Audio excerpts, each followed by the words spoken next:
Saludos y bienvenidos a esta quinta edición de Coloqueo, una serie de conferencias en línea que se coordinan desde el Instituto de Cultura Puertorriqueña y tienen como propósito el educar a través de conversaciones con especialistas sobre temas culturales.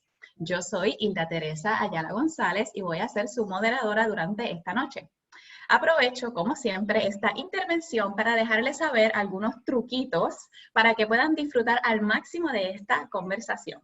En primer lugar, la conferencia está siendo grabada y luego podrán acceder a la misma a través de nuestro canal de YouTube.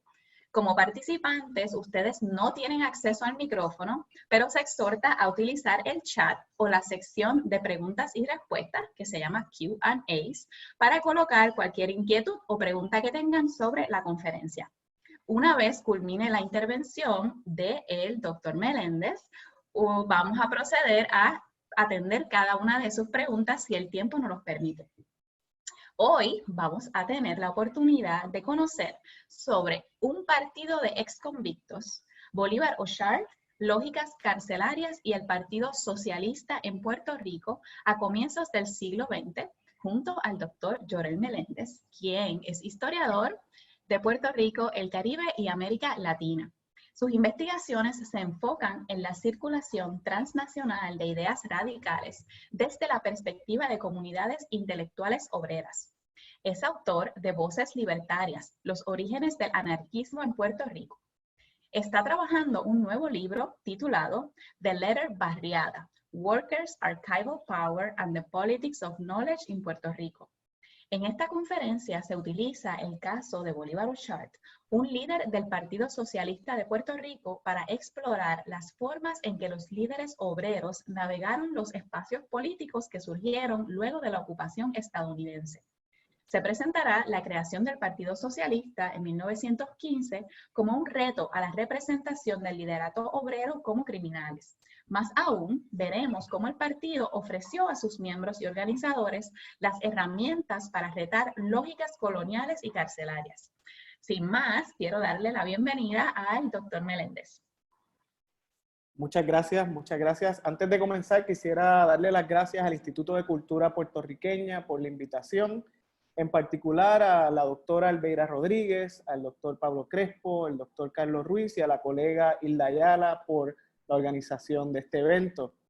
De igual manera, este trabajo no hubiese podido existir sin la solidaridad y el apoyo de mi compañera Aurora Santiago Ortiz, de mi mentora y amiga, la doctora Blanca G. Silvestrini, la doctora Aida Mendoza y el colega Marcos E. Nieves en el Archivo General de Puerto Rico. Muchas gracias a todas, todos y todos los que están aquí conectados. Espero que ustedes, sus comunidades y sus familias estén saludables y estén bien. Esta presentación es una versión resumida de un artículo escrito en inglés y que será publicado en la revista Hispanic American Historical Review. Como verán, es una revalorización historiográfica de la significancia del Partido Socialista en Puerto Rico, más allá de su liderato. Es decir, este no era el partido de Santiago Iglesias, sino que fue un partido liderado por exconvictos. Pensarlo de esta manera nos lleva a analizar al partido más allá del binario de la resistencia o la integración. Además, esta presentación intenta pensar la manifestación de y la resistencia a las lógicas carcelarias y coloniales que se gestaron en Puerto Rico a comienzos del siglo XX. Esto se hará a través del lente de Bolívar O'Chart, un líder obrero y organizador de la esfera intermedia del Partido Socialista de Puerto Rico. Así que comenzamos. Déjame ver si muevo esto aquí. En la noche del 19 de julio de 1915, el pueblo de Juncos fue sacudido por el sonido de varias detonaciones de balas. Algunas semanas antes, un joven líder obrero llamado Bolívar O'Chart había sido enviado a Juncos para promover la agenda de la Federación Libre de Trabajadores y el Partido Socialista de Puerto Rico. En los meses anteriores, el pueblo de Juncos había visto una serie de huelgas y movilizaciones que se expandieron por sus campos. O'Chart llegó a Juncos en el mes de junio y encontró trabajo como lector en una fábrica de tabacos. A días de su llegada, comenzó a organizar varios mítines públicos, a distribuir propaganda y a dar fogosos discursos en la plaza pública. lo que le ganó la animosidad de las autoridades locales. El punto de tensión más alto fue luego de un meeting el 18 de julio, cuando Sharp ofreció un discurso frente a 2.000 trabajadores y trabajadoras en la plaza pública, apenas unas horas luego de salir de la cárcel municipal. En su discurso, O'Shard condenó a la clase política de Juncos y acusó al doctor Barredas, alcalde del pueblo, de ser un caudillo. La noche siguiente, el 19 de julio, mientras O'Shard salía del local de la Federación Libre en Juncos, se le acercó el oficial de la policía, Francisco Vélez Ortiz.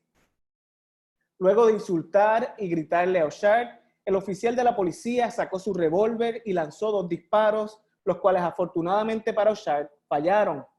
En vez de rendirse, O'Shard metió la mano en su bolsillo y sacó su revólver.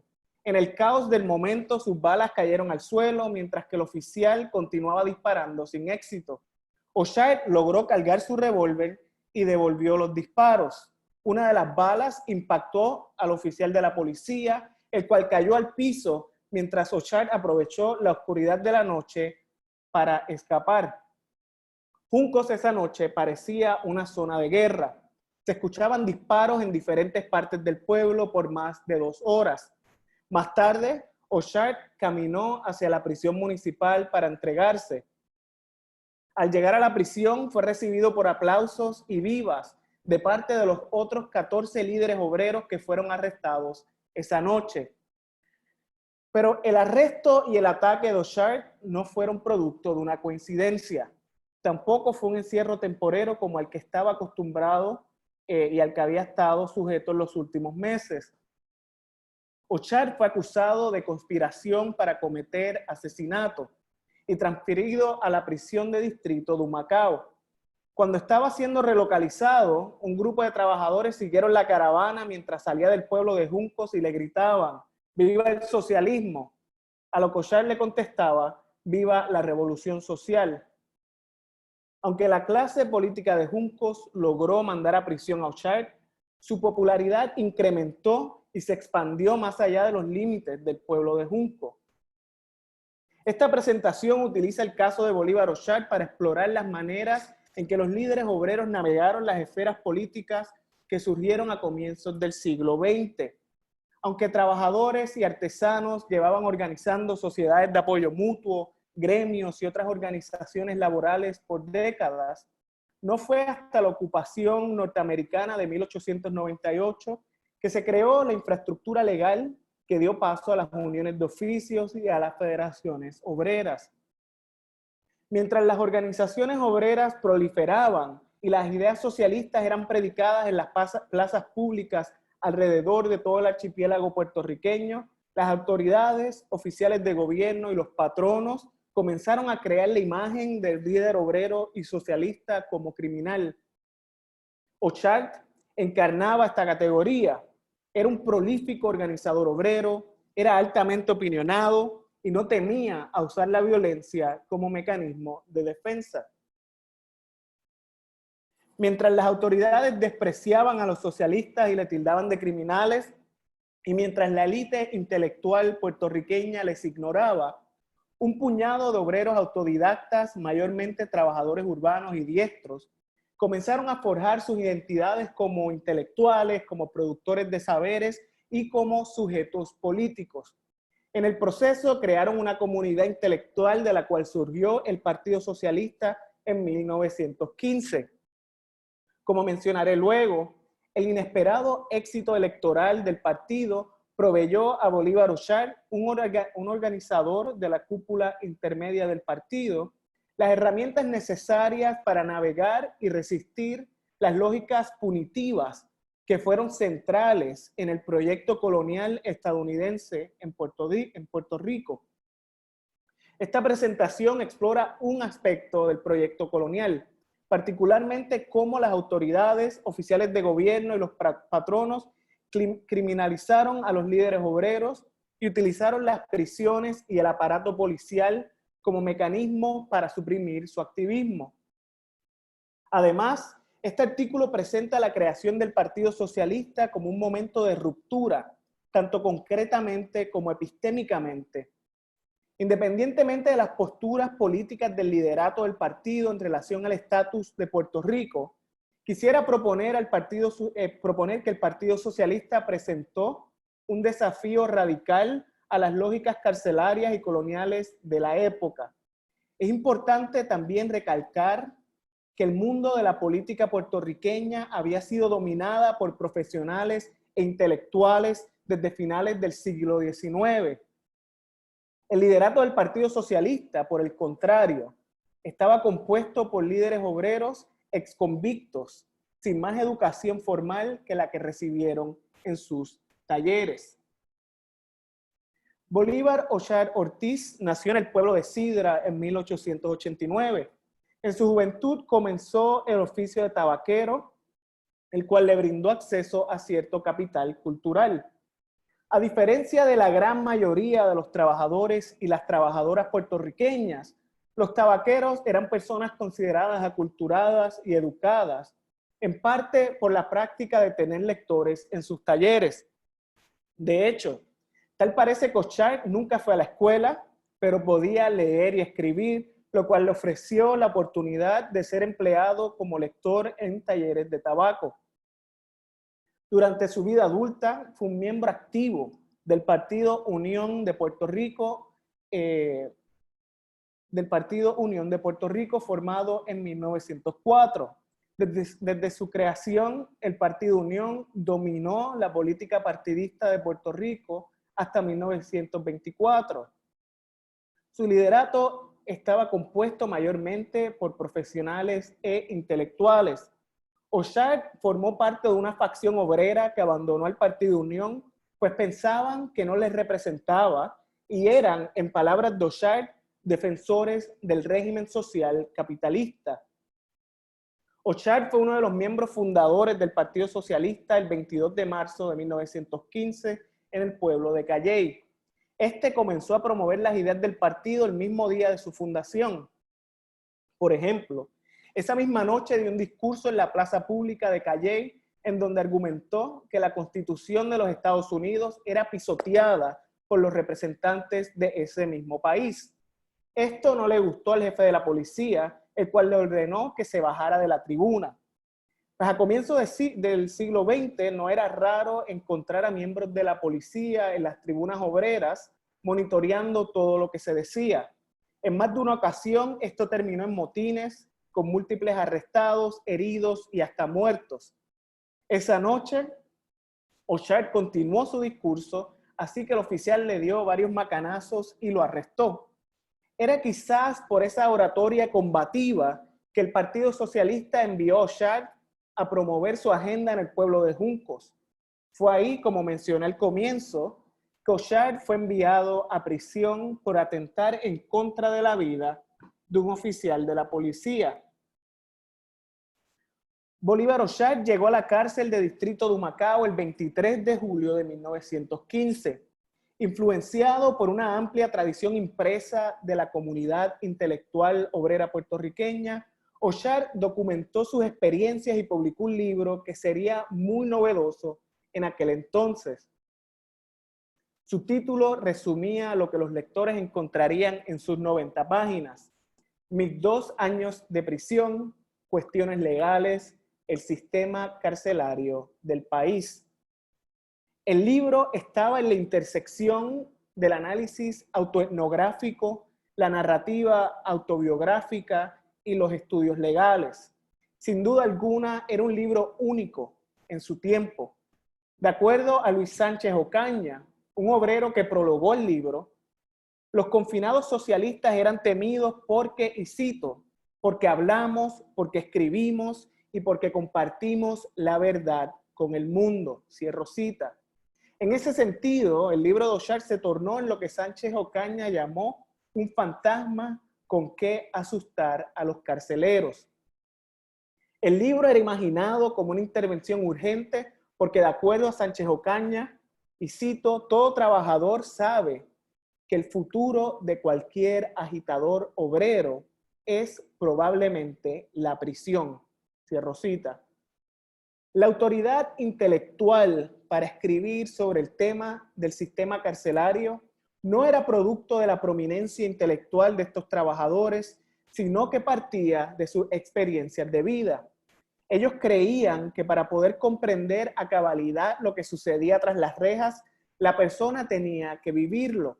Y cito, solamente los que hemos estado presos, sufriendo forzosas humillaciones y obligatorias disciplinas, somos los que podemos apreciar cuánto se abusa a los infelices y a qué atrocidades son sometidos los desgraciados que pierden su libertad. Cierro cita. Sin tener formación educativa formal, estos trabajadores se tornaron en antropólogos y etnógrafos, dándole a sus lectores un vistazo de las realidades que se vivían dentro de las prisiones puertorriqueñas. Las condiciones de la cárcel del distrito de Humacao, en donde Sharp pasó su sentencia, eran muy precarias. La Cámara de Delegados de Puerto Rico había aprobado su construcción en 1908, pero la cárcel no abrió sus puertas hasta el 1914. Los fondos habían sido el mayor retraso. Luego, cuando se comenzó la construcción, tuvo que ser detenida nuevamente porque, de acuerdo al ingeniero a cargo del proyecto, el espacio en donde se estaba construyendo la prisión había sido utilizado como un vertedero durante los tiempos de la plaga bubónica en Puerto Rico. O'Shard escribía, describiendo la prisión, y cito, la cárcel de distrito de Humacao está enclavada en un sitio a las afueras de la ciudad. Su mole rectangular se levanta sombría, pues toda apariencia arquitectónica que hubiera podido darle aspecto de belleza fue suprimida, edificándola de una forma especial de cárcel, cuya primera impresión acusa un enorme desaliento. Cierro cita. Además, parece que desde sus comienzos las condiciones sanitarias y los contratiempos fueron algo común en la prisión de Humacao. Desde su inauguración, las cartas que he consultado en el Archivo General de Puerto Rico de los alcaides o los wardens a cargo de la prisión demuestran una serie de quejas sobre las fallas en su infraestructura. Por ejemplo, en junio de 1915, un mes antes de que O'Shard comenzara su sentencia, una serie de lluvias y vaguadas habían causado grandes daños dentro de la prisión. Aparentemente, el techo no se había instalado correctamente y cada vez que llovía, la prisión se inundaba. En 1916, mientras O'Shard cumplía su sentencia, el alcaide de la prisión envió una carta alarmante sobre otra vaguada que había obligado a mover a todos los confinados a un mismo cuarto.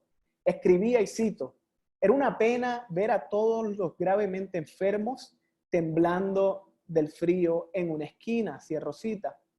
Ese no era el único problema.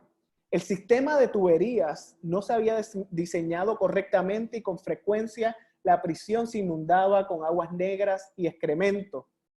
Las condiciones eran tan críticas que el 27 de marzo de 1917, el Procurador General de Puerto Rico envió una carta al Comisionado del Interior informando que debido a las condiciones precarias y antihigiénicas de la prisión, 2 confinados habían muerto en ella.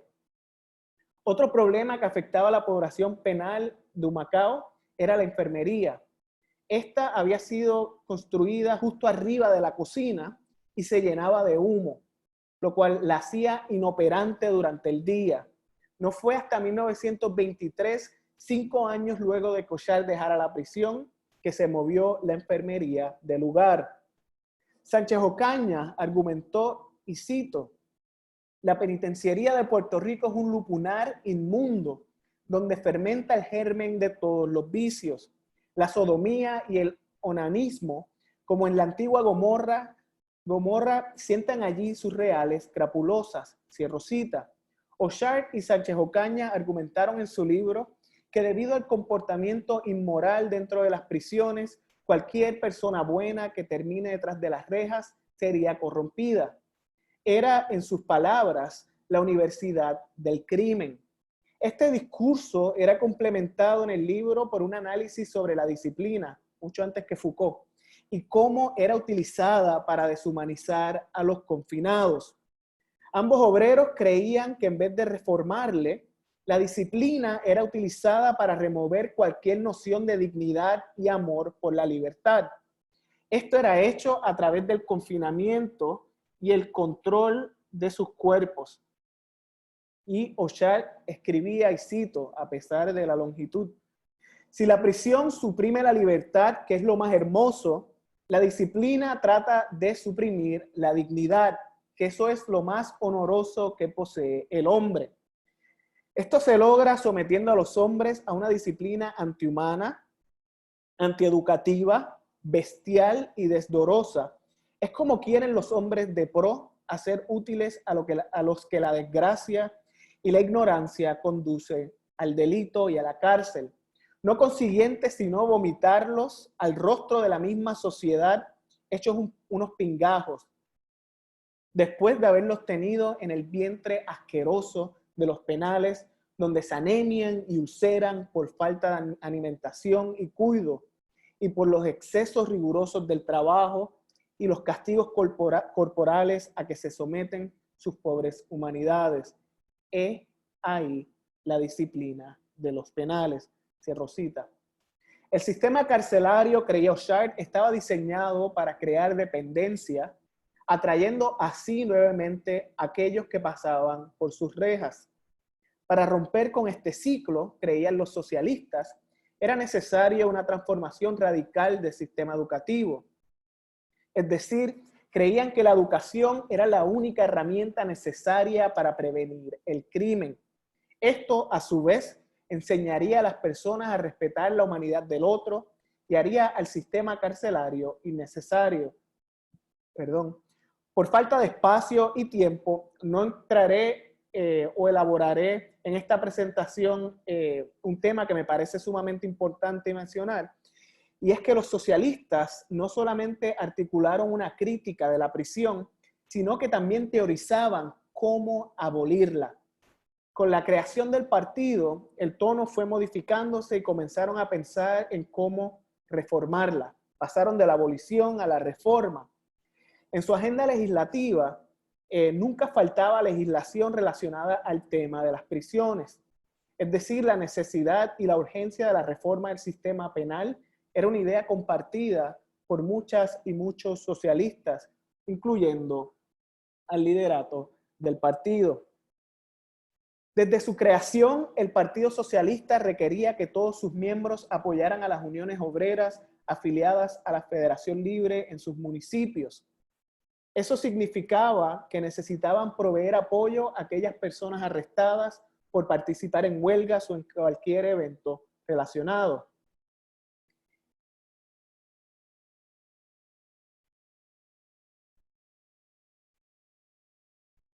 Disculpen, es que me salió un mensaje. En un artículo publicado en el periódico Justicia, decían, y cito: los miembros de nuestras organizaciones y los simpatizantes de nuestras causas deben comenzar a colectar para ayudar a las familias de nuestros camaradas en prisión, o simplemente hacerles conscientes de que valoramos sus sacrificios. Ellos merecen el reconocimiento y la apreciación de todo el movimiento obrero. Cierro cita. Era muy común las colectas y otros actos de solidaridad con aquellas y aquellos que servían tiempo en prisión durante los primeros 15 años del partido.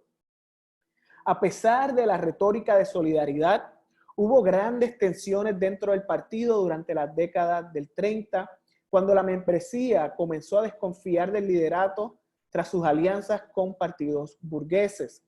Aún más, algunos desconfiaban de una nueva clase de miembros que venía de las esferas profesionales, mayormente abogados. Esto ha sido documentado ampliamente en la historiografía puertorriqueña, pero como he logrado apreciar a través de esta investigación, esto no significó que la membresía del partido dejó de exigir el apoyo y la ayuda para aquellos y aquellas que estaban encarceladas. Podemos observar esto en las actas del 8º Congreso del Partido Socialista, el cual se llevó a cabo en la ciudad de Mayagüez en 1932. El partido propuso un pacto electoral con el Partido Republicano y se aprobó una coalición a través de la cual ganaron las elecciones de 1932 y 1936, pero terminó desgarrando al partido internamente. En medio de estas tensiones, la sección de Humacao presentó una resolución en el Congreso que no estaba relacionada a la política electoral, sino que exigía la solidaridad de los presentes con un camarada tras las rejas. El pueblo de Humacao tenía una amplia tradición socialista, la cual todavía falta por estudiar a cabalidad, pero que puede ser remontada a finales del siglo XIX. En 1931, los municipios del este fueron sacudidos por una serie de huelgas que se tornaron violentas. Durante una de esas huelgas, Juan Álamo, un socialista de Humacao, fue acusado de asesinato. A pesar de su condición laboral precaria, Álamo levantó los fondos suficientes para pagar por la representación legal de Manuel Martínez Nadal, uno de los abogados más prominentes de Puerto Rico. Aún así, Álamo fue declarado culpable y sentenciado a 25 años tras las rejas. Con el apoyo de la comunidad socialista de Humacao, Juan Álamo estaba intentando apelar su caso. Para ello, necesitaba someter una transcripción de toda la evidencia, lo cual costaba $250, y estos son $250 en 1932. La sección de Humacao apeló a los delegados del Congreso del partido para ayudarlo, y el comité a cargo de las resoluciones recomendó que Álamo tratara de conseguir una transcripción gratuita, pero que el partido le brindaría carros para ayudar a mover a su familia. Algunos abogados socialistas, como José Segarra, hicieron eco de esta posición y argumentaban que habían mecanismos legales para pedir una transcripción gratuita. Pero para José Álvaro Salvá, delegado de Humacao en el Congreso, esto no era suficiente. Álvaro Salvá tomó un turno y dijo, y cito, "Ni yo ni los miembros de la sección de Humacao tenemos algún tipo de confianza en la Corte o en las promesas de nuestros camaradas abogados", cierro cita. Aunque los miembros del partido desconfiaban de lo que llamaban camaradas abogados, quienes se habían vuelto miembros muy poderosos dentro de la jerarquía del partido, todavía participaban en las convenciones y presentaban resoluciones para exigir apoyo. La convención votó por hacer una colecta ahí mismo en el momento y se generaron $44.69 para ayudar con los costos de las transcripciones en el caso de Juan Álamo. Todos estos actos de solidaridad, como pasar legislación o apoyar campañas nacionales de solidaridad, fueron de gran importancia para los trabajadores afiliados al Partido Socialista que estaban cumpliendo sentencias en prisión. No era raro que el partido enviara delegaciones de trabajadores a las prisiones para brindar, y cito, "abrazos de fraternidad y solidaridad para nuestros hermanos en prisión", cierro cita. Esto también iba de la mano con las colectas nacionales para los confinados y sus familiares. Aún así, y esto es importante notar, que si la solidaridad a través de fondos y dinero era crucial para los miembros del partido, para el liderato las oportunidades eran otras. El partido le ofrecía la posibilidad de convertirse en políticos. A través del Partido Socialista, exconvictos como Bolívar Ochart, quien pasó 2 años tras las rejas por su activismo y militancia, se tornaría en un miembro de la esfera política puertorriqueña. Permítanme presentar mi último punto, cómo Ochart fue de ser convicto a ser una figura prominente en la política puertorriqueña. En las elecciones de 1917 fueron cruciales para el Partido Socialista. La Ley Jones cambió la estructura gubernamental y los hombres puertorriqueños ahora podían votar por los miembros del primer Senado insular. Ese año los socialistas lograron elegir al líder Santiago Iglesias Pantín para ser parte de ese nuevo cuerpo legislativo. Las elecciones también fueron importantes por otras razones.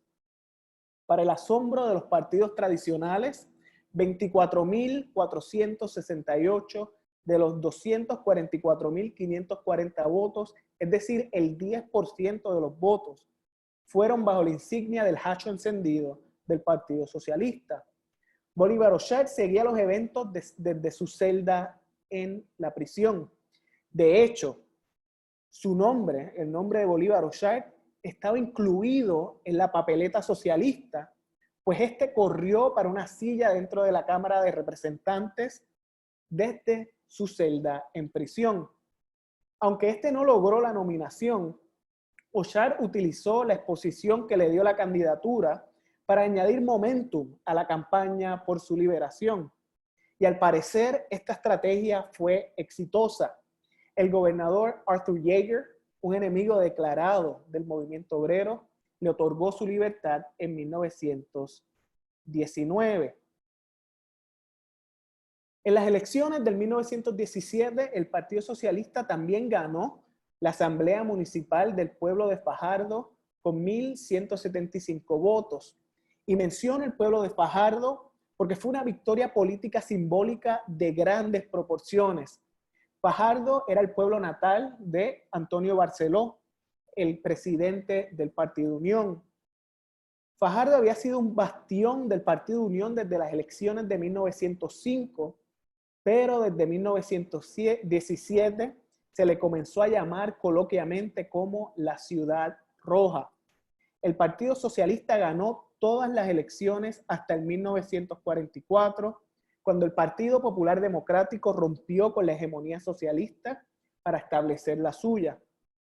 Para las elecciones de 1928, el Partido Socialista estableció un presupuesto para enviar propagandistas a través de todo Puerto Rico, una práctica que se remontaba a los primeros días del movimiento obrero. Además de esto, O'Shea y sus compañeros iban casa por casa haciendo campaña y reclutando votos, dándole prioridad a las relaciones interpersonales sobre las campañas masivas, influenciados por la tradición obrera de crear centros de estudios sociales. El partido abrió un espacio cerca de la Plaza de Fajardo para que los trabajadores compartieran y socializaran. Ahí, en ese espacio que crearon en 1928, los trabajadores, socialistas y simpatizantes podían discutir ideas o crear vínculos de solidaridad más allá de sus posicionalidades. Aún así, me parece sumamente importante notar que las mujeres, a quienes no se le permitió el voto hasta las elecciones de 1936, ocuparon labores tradicionalmente feminizadas, como encargarse de servir café y otras bebidas a los hombres. Es decir, estos espacios reproducían las lógicas heteropatriarcales de la sociedad puertorriqueña más amplia.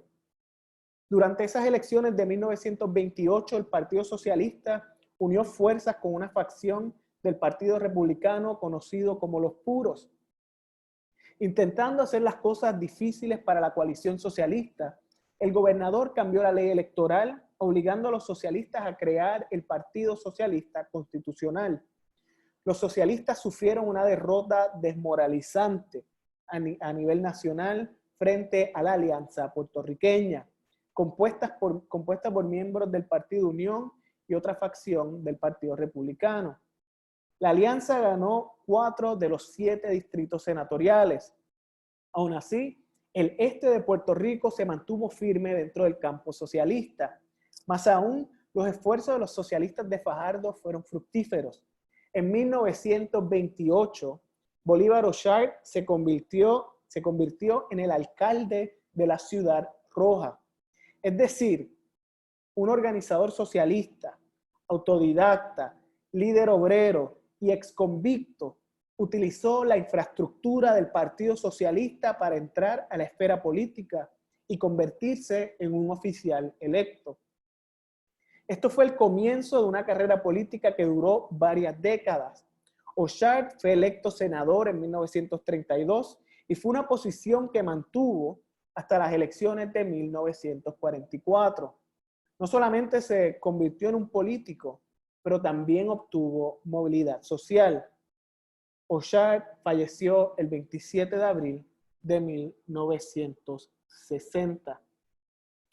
Así que a manera de conclusión, hasta los 1970 el Partido Socialista era comúnmente referido en la historiografía puertorriqueña como el Partido de Santiago Iglesias. Santiago Iglesias Pantín fue un carpintero que se tornó en caudillo político y presidió por varias décadas tanto la Federación Libre como el Partido Socialista. Entonces, el estudio de estas dos organizaciones se había limitado a cómo encajaban dentro de las narrativas que se habían creado sobre el mito de Iglesias Pantín como el creador del movimiento obrero. La historia social de los 1970 se movió fuera de ese enfoque a través del lente de lo que se llamó la historia desde abajo o lo que consideraban ser la realidad puertorriqueña.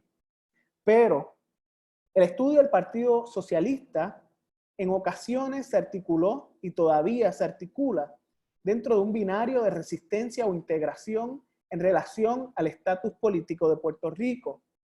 Aunque es innegable que la mayor parte del liderato apoyaba la anexión de Puerto Rico a los Estados Unidos, algunos investigadores han minimizado el potencial radical del partido en el contexto histórico donde se desarrolló. Al reproducir este binario de resistencia o integración, se pierde la oportunidad de explorar otras formas más sutiles de hacer política, que desafiaron las lógicas coloniales navegadas por los trabajadores a principios del siglo XX. La afiliación de estos trabajadores y trabajadoras a sus uniones y al Partido Socialista les ofreció un espacio para exigir derechos, mejores salarios y condiciones laborales. También le permitió a líderes obreros el poder retar el tropo del líder socialista como criminal, que aunque se construyó discursivamente, tuvo consecuencias concretas que en ocasiones terminaba en arrestos, castigos corporales, en algunos casos la muerte. La creación del Partido Socialista fue una ruptura dentro de esas lógicas de criminalización de las autoridades, oficiales gubernamentales y los patronos. También fue la primera vez en la historia política puertorriqueña en donde hubo un partido donde todo su liderato estaba compuesto por personas que habían sido convictas. Esto le ofreció al liderato una sensibilidad particular al crear legislación en relación a las prisiones, al asignar fondos para las campañas de solidaridad y al proveer ayuda legal. El caso de Bolívar O'Shart arroja luz a cómo el Partido Socialista permitió a un obrero autodidacta y exconvicto convertirse en un político de carrera. Bolívar O'Shart también participó en la tradición radical impresa del movimiento obrero puertorriqueño y publicó un libro teorizando sobre las prisiones sin más autoridad intelectual que sus experiencias de vida. Este libro no solamente sirvió como un archivo de sus experiencias, pero se tornó en un texto decolonial, pues presentaba un reto al Estado carcelario, al monopolio de la élite cultural sobre los medios de producción de conocimientos y ofrecía un mapa y una guía para obreros que fuesen arrestados para que pudiesen navegar las prisiones. Aún así, debemos notar que las experiencias de O'Shart no pueden pensarse como igual a las del resto de los miembros del Partido Socialista, aquellos que no ocupaban posiciones de liderato, pero en palabras del líder obrero José Ferrer y Ferrer, eran los que cargaban las banderas y las tablas para montar la tribuna, es decir, eran los socialistas más importantes. Detrás de las rejas, O'Shart pudo tener representación legal de los abogados más prominentes en Puerto Rico, pudo escribir un libro y hasta correr como candidato en la papeleta socialista de 1917. Todo esto en un momento en donde la mayor parte de las masas trabajadoras en Puerto Rico eran iletradas, no podían pagar por ayuda legal y estaban privadas de derechos políticos. Aún así, el Partido Socialista le ofreció a sus miembros las herramientas para exigir apoyo y solidaridad, aun cuando resentían y desconfiaban de su liderato. Reflexionar sobre el legado radical del Partido Socialista nos invita a pensar los matices y las gradaciones al historizar individuos e instituciones. Es innegable que el liderato apoyó a la anexión de Puerto Rico a los Estados Unidos y actuó en contra de los mejores intereses de los y las trabajadoras en huelga en múltiples ocasiones durante la década del 30, y que también colaboraron con partidos y personas que fueron considerados en algún momento como enemigos de clase. Aún así, el partido tuvo una gama de propósitos diferentes e interpretaciones diferentes para cada uno de sus miembros y miembros. El partido no debe ser solamente estudiado a través del lente de su liderato, de su agenda electoral y de sus resultados históricos. Mirar más allá de las aspiraciones del liderato y entender la pluralidad de deseos, posicionalidades y proyectos políticos de su membresía nos puede ayudar a evitar convertirnos en los interlocutores asignados de la verdad histórica. Quizás, más importante aún, esto puede también ayudarnos a prestar atención a la agencia que tenían aquellas y aquellos que no llegaron a dominar los medios de producción de conocimientos, saberes e historias obreras y terminaron desafortunadamente fuera de relato histórico. Muchas gracias. Excelente. Vuelvo por aquí, la Teresa, qué presentación tan ilustradora, y ha generado unas cuantas preguntas que te voy a ir presentando por aquí. La primera de ellas es ¿por qué originalmente el Partido Socialista tenía una visión anexionista? Súper, muchas gracias por la pregunta. Yo creo que hay que mirar esta pregunta dentro del contexto histórico de los primeros 20 años de la colonización estadounidense en Puerto Rico. Para los líderes obreros, para el liderato del Partido Socialista, la anexión a los Estados Unidos representaba la unión de Puerto Rico a uno de los países que ellos consideraban más avanzados en cuestión de legislación obrera. Era lo que llamaban un Champion of Liberty. Era muy común encontrar libros como un libro publicado en 1905 que se llamaba 15 de abril, que fue sobre un motín en Ponce, un discurso sumamente fogoso, pero en la portada había una cita de Lincoln o habían citas de Washington. Entonces, es una contradicción del momento histórico donde estaban operando estos líderes obreros.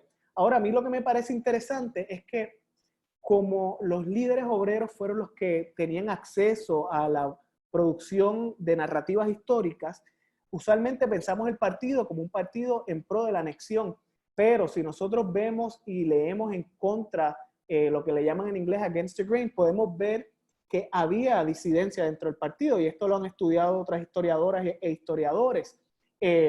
Había unos sectores dentro del partido que apoyaban la independencia desde sus comienzos, y personas que eran parte de su liderato, Manuel F. Rojas, por ejemplo, Alfonso Torres, que fueron personas que durante la década de los 20 se alejaron de ese discurso independentista un poco para mantener la paz dentro del partido. Pero para ellos no había una contradicción. Y ahora también es importante notar que al igual que la Federación Libre y que el Partido Socialista, habían diferentes niveles. Estaba el liderato intermedio, y estaba la membresía. Entonces, no siempre la membresía emulaba las ideas anexionistas del liderato. Entonces, algo que menciona Rodríguez, que es súper importante, desde 1899 la Federación Libre empezó a mirar hacia el norte, y de hecho Santiago Iglesias Pantín parte en 1902 con Eduardo Conde a los Estados Unidos y crea relaciones con la American Federation of Labor. Samuel Gompers visita Puerto Rico en 2 ocasiones. Santiago Iglesias Pantín se vuelve emisario de la Pan American Federation of Labor. Así que eso es siempre es algo que hay que mantener, que hay que mencionar, esa relación entre la American Federation of Labor, que era una organización que iba en contra de las ideas radicales. Samuel Gompers iba en contra de las ideas anarquistas, pero como menciona José Ferrer y Ferrer en 1932 en su libro Las ideas del siglo XX, sí había diferentes vertientes dentro del partido, desde los más radicales hasta los más reformistas. Excelente. Pues tengo por aquí, si conoces si O'Shard había tenido alguna relación con las llamadas turbas republicanas en términos a la violencia política. No, muchas gracias por esa pregunta. O'Shard viene a entrar al partido en 1915. Las turbas republicanas se dan a principios del siglo, mayormente en el área, en los cascos urbanos, específicamente en San Juan. Las turbas sí tuvieron un impacto muy grande en la Federación Libre. De hecho, ese viaje que hace Santiago Iglesias Pantín a Nueva York, en donde establece los contactos que eventualmente crean los lazos entre la American Federation of Labor y Puerto Rico, se da porque Santiago Iglesias Pantín le estaba huyendo a las turbas republicanas. Las turbas republicanas, en una celebración del 1 de mayo en 1901, me parece, o 1900, rociaron el local de la Federación Libre con balas. En una ocasión, Ramón Romero Rosa, uno de los intelectuales más importantes de la Federación Libre, iba caminando con su hija y le dieron una pela. A José Ferrer y Ferrer igualmente. Así que sí hubo una tensión entre las turbas republicanas y la Federación Libre, pero O'Shard realmente me parece a mí que se radicalizó luego de una huelga en Vieques en 1914, y ahí él conoce a Prudencio Rivera Martínez y a otras personas del liderato del Partido Socialista, que no era el partido todavía, era la Federación Libre, e invitan a O'Shard a esa primera convención en 1915 en Calley. Así que, de hecho, en las actas de la creación del partido, hay un momento en donde O'Shard toma un turno y él dice, y ahí es que él menciona que él era parte del Partido de Unión, pero que ahora se había convertido al socialismo, etcétera, etcétera. O sea, que es en ese momento del 15 cuando O'Shard comienza ese proceso de radicalización, por llamarla de alguna manera. Excelente. Tengo por aquí han salido unas cuantas más. Vamos a ver cómo nos va la noche. Me va bien. Tengo por aquí que si hubo alguna relación entre el Partido Socialista y el comunista fundado en los 30. Eso es una muy buena pregunta que he pensado por mucho tiempo, he tratado de investigarla, las fuentes no hay tantas fuentes para investigar, pero en los 1930, cuando se dan estas decisiones dentro del Partido Socialista, hay un grupo de ellos que, forman lo que se llamó Afirmación Socialista, y otros militan en el Partido Comunista. Todavía yo no he logrado trazar ese vínculo de los socialistas que se fueron al Partido Comunista, pero sí los hubo. De hecho, dentro de Afirmación Socialista, que era una escisión dentro del partido que creía en la independencia de Puerto Rico, hubo personas como Tadeo Rodríguez que eran del liderato del Partido Socialista. Entonces, hay una historia por escribirse y se han escrito algunas tesis del Partido Comunista. Lo estoy investigando súper. Yo creo que el Partido Comunista merece muchas más investigaciones. Se han investigado aquí y allá, pero me parece que todavía hay mucho por explorar, y a mí me parece interesante ese grupo de socialistas que sale del partido en la década del 30 y comienza a militar dentro del Partido Comunista. Es algo que Raúl Guadalupe, por ejemplo, ha trabajado un poco. Intifada, se me olvida el nombre cristiano de Intifada, pero también escribió una tesis de maestría. Sandra Pujals tiene varios artículos de el comunismo desde un lente transnacional. Entonces sí hay investigaciones, pero yo no podría decirte una contestación concreta de cómo fue esa escisión. Los socialistas, sí, lo que he encontrado es que ellos criticaban a los comunistas. De hecho, en ese congreso de 1932, el alcalde de Ponce, Blas Oliveras, que luego se vuelve un cuadro del Partido Popular Democrático, que también es muy interesante esa conexión del Partido Popular con el comunismo, que se ha estudiado un poco más también. Blas Oliveras se mofa de un doctor de ojos. Entonces él estaba mofándose de un comunista muy prominente en Ponce, que sí había esa tensión. Luis Díaz, muchas gracias Pedro. Luis Díaz escribió la tesis sobre el Partido Comunista. Entonces sí habían tensiones, pero todavía no se ha estudiado a profundidad esa interacción esa interacción del Partido Socialista y el Partido Comunista. Gracias por la gente que está también comentando en el chat, eso es chévere, ¿verdad? Porque así podemos tener la conversación. Tengo por aquí, ¿quiénes organizaron la Federación Libre de Puerto Rico? Muchas gracias por la pregunta. Pues la Federación Libre de Trabajadores surge en 1899 como una escisión dentro de lo que se llamó la Federación Regional de Trabajadores. Entre ellas había un puñado de trabajadores mayormente urbanos y diestros, carpinteros, albañiles, tipógrafos, tabaqueros, que se reúnen alrededor del periódico Ensayo Obrero en 1897 y comienzan desde el periódico a teorizar la necesidad de una federación. Para eso se da la ocupación colonial norteamericana y se crean las leyes y la infraestructura legal para que se cree la Federación Regional. La Federación Regional se alió con el Partido Republicano de aquel entonces.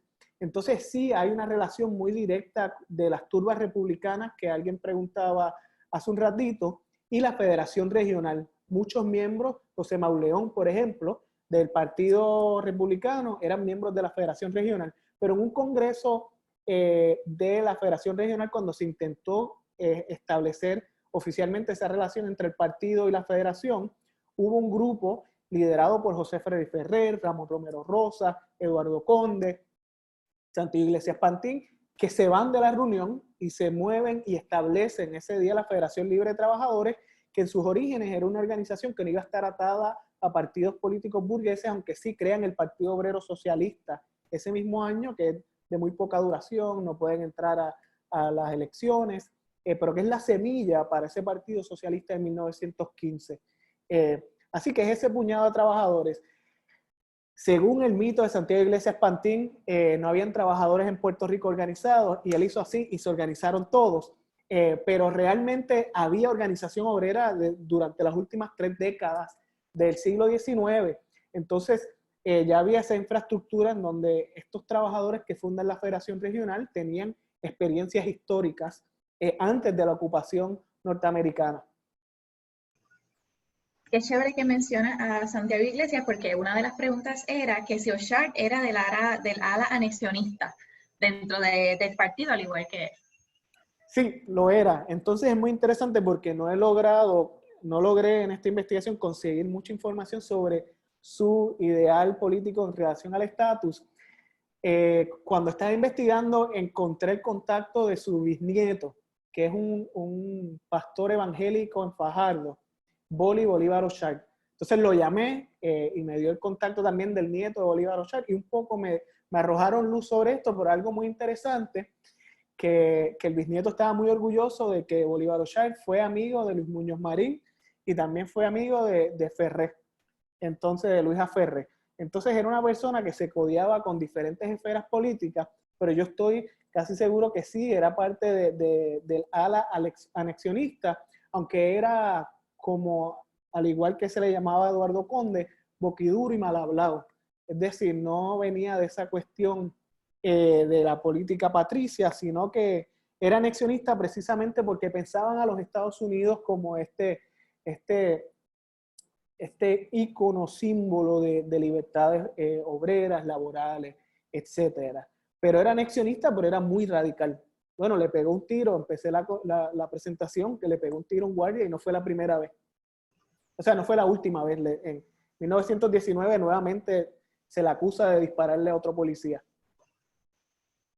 Qué interesante. Y siguiendo esa línea, aquí hay una pregunta que me parece bien interesante y dice que si hay más información sobre la liberación de O'Sharp por parte de Jaguer y que si se evitaban críticas a los Estados Unidos por tener presos políticos el que se martirizara a O'Sharp. ¿Podrías repetir la segunda parte de la pregunta, por favor? Si se evitaban críticas a los Estados Unidos por tener presos políticos el que se martirizara a O'Sharp. Excelente, gracias por esa pregunta. Y la primera parte, perdón, es que me envolví en la segunda. Que si hay más información sobre la liberación por parte de Jaguer. Gracias. Pues eso es una investigación que me parece que está por hacerse también, la relación del gobernador Yeager con la Federación Libre.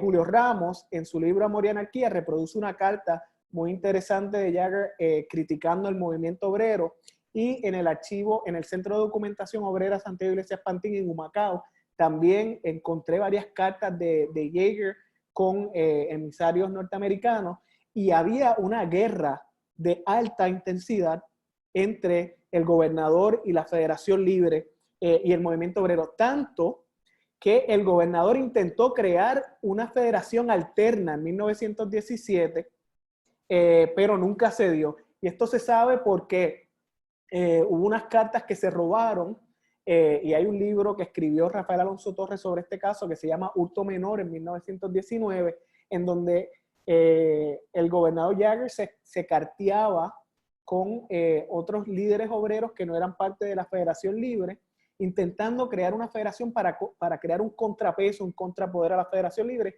Así que no hay más información, o no he encontrado, debe haber más información sobre esa liberación. Lo que sí, en el artículo de donde se basa esta presentación, habla un poco de la campaña que creó la esposa de Auchard, porque no solamente fue la campaña política de Auchard, pero ella logró tener a dos senadores, que ahora no recuerdo el nombre, apoyándola para la liberación de Auchard. Es decir, había una campaña liderada por su esposa, que en ese momento, él estuvo del 17 al 19, las mujeres no eran consideradas como sujetos políticos, y ella logró liderar esta campaña. Perdón. Entonces, esa segunda pregunta sobre la martirización y las críticas a los Estados Unidos es muy interesante. Tampoco encontré la crítica a los Estados Unidos, y en parte también es porque a la Federación Libre estar afiliada a la American Federation of Labor, el discurso radical era un poco más aguado. Entonces no había esa crítica a los Estados Unidos, en parte por esa afiliación táctica. Ahora bien, algo que yo trabajo en el libro que estoy por publicar, de Letter Barriada, es que parte de lo que pasa con esto es que nosotros no tenemos acceso a otros archivos más allá de los archivos que crearon estos mismos líderes obreros. Entonces, no tenemos acceso a esos otros discursos, sensibilidades, ideas en relación a la martirización, a las críticas a los Estados Unidos, porque esa gente simplemente fue borrada del archivo histórico, de la narración histórica. Pero son dos preguntas que me llaman mucho la atención, precisamente esa primera de la tensión del gobernador Yeager y el movimiento obrero, y Juan José Valdrich tiene una data, ahora son los datos, unos datos muy interesantes sobre el nivel de huelgas, los números de huelgas que durante la gobernación de Yeager se dispararon los números, o sea, se multiplicaron los números. Así que sí había una tensión muy grande, pero no tengo datos muy concretos de ese proceso de liberación, más allá de la campaña de la esposa, y simplemente que quedó en libertad, y que fue el gobernador que se la dio. Excelente, pues tengo una sola preguntita que me queda por aquí. Dice que mencionas que Bolívar Auchard utilizó la infraestructura del Partido Socialista para apoyar su carrera política. ¿Hasta qué punto el Partido Socialista utilizó los recursos de individuos como Auchard para fortalecer su infraestructura? Súper. Bien, ¿cómo comienzo esto? Bueno, pues, ¿hasta qué punto el partido se utilizó? Bien, yo creo que sí, hay algo que está apuntando esa pregunta hacia esa relación simbiótica entre estos líderes que utilizaban al partido, pero que el partido se legitimaba a través de ellos. Algo que a mí me parece muy interesante y que he pensado mucho y que trabajo un poco en el libro, es cómo, por ejemplo, tenemos a alguien como Santiago Iglesias Pantín, que desde 1903, 1904 abandona el taller, pero sigue pensándose como carpintero, ¿no? Entonces vemos que se vuelve un político de carrera, se autoproclama como carpintero. Entonces mi pregunta es, ¿qué le daba a él estratégicamente esa identidad de carpintero? Pues había una negociación ahí muy interesante le daba la legitimidad frente a las masas obreras. Y yo creo que un poco eso es lo que apunta a la pregunta, y sí se daba. Es decir, personas como Sharp, exconvictos, autodidactas, utilizaron la infraestructura y la estructura del partido para lanzarse dentro de la esfera política, pero a la misma vez personas como Sharp legitimaban la imagen del partido como un partido obrero. Y a mí me parece muy importante mencionar una carta que escribe la esposa de Ramón Barrios, Francisca Barrios, y su hija Acracia, que Acracia es un guiño al anarquismo que profesaban sus padres en sus comienzos, pero en 1933 ella le envía una carta a Rafael Alonso Torres, luego de una huelga en la Universidad de Puerto Rico, diciéndole que ella le dio su voto. Es que Rafael Alonso Torres lo asignan como parte de la Junta de Síndicos de la universidad, hace una huelga y él renuncia. Y ella le escribe una carta que me parece muy interesante, que le dice: yo te di el voto y por ende tengo el derecho a decirte lo que pienso. Entonces, a lo que voy es que me parece que el partido utilizaba, o las personas dentro del partido utilizaban estratégicamente sus identidades obreras para legitimarse, ¿no? Estas personas, José Ferrer y Ferrer tenía una persona que funcionaba como una sirvienta en la casa.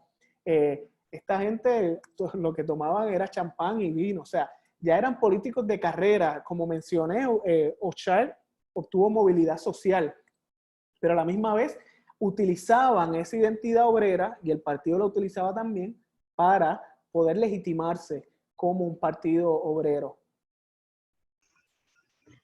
Bueno, Yorel, muchísimas gracias por contestar tan atentamente cada una de estas preguntas. Sé que el público se va a quedar con ganas para más, pero yo imagino que te pueden contactar. Sí. Vamos a poner esto por aquí. Bueno, pues yo quiero agradecer a cada uno de ustedes por darse cita una vez más en estos coloqueos. Gracias, Yorel, por ser parte de estas conferencias. Espero que la experiencia haya sido de tu agrado. Gracias a ustedes. Muchas gracias. Muy bien.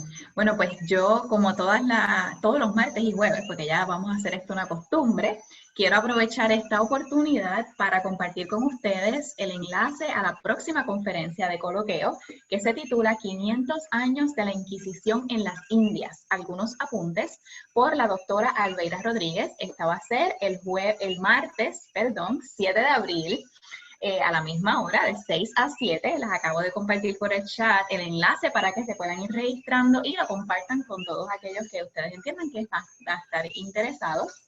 Por lo pronto, yo me despido y quiero agradecer el que saquen estas horitas para compartir con nosotros. Y sin más, nos vemos entonces el próximo martes en el próximo coloqueo.